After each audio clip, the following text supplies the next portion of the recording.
Pierre Yacolard is on a 2-year visa from France and says car share options in Vancouver are a big reason why he hasn't had to buy a car. I was so happy to not be using my car in the city and not finding a spot, and buying insurance and this kind of stuff, and I was like, that's a great thing to do.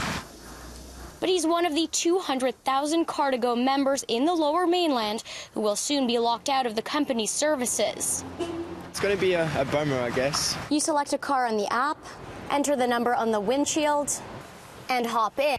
Share Now, best known as Car2Go, has been in the Vancouver market since 2011.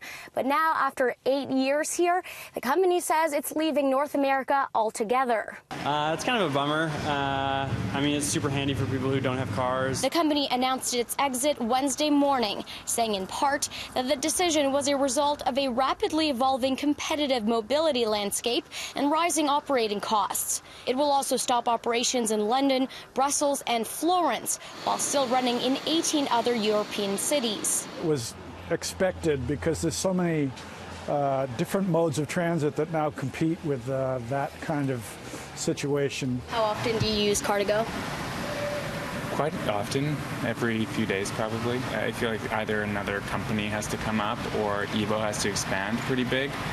But it might be a bit of a rocky transition once it's gone, because if everybody that it was on Car2Go is on Evo, there's not going to be any cars for everybody. Vancouver's mayor says he's surprised to hear the news, but suggests it's a symptom of ride-hailing coming to BC. With Uber and Lyft and Cater and these other companies coming in, there are a lot of adjustments we have to make to, bays for dropping people off and picking people up, and it's parking spaces, signage that needs to be changed, so there is an economic impact. And while Car2Go is saying bye, its biggest competitor in Metro Vancouver says it's not going anywhere. Evo is a BC company, and we're very committed to Vancouver, so Evo is here to stay. The app will stop unlocking Car2Go vehicles February 29th, 2020, leaving members like Yacolard 2 months to find other ways to get around.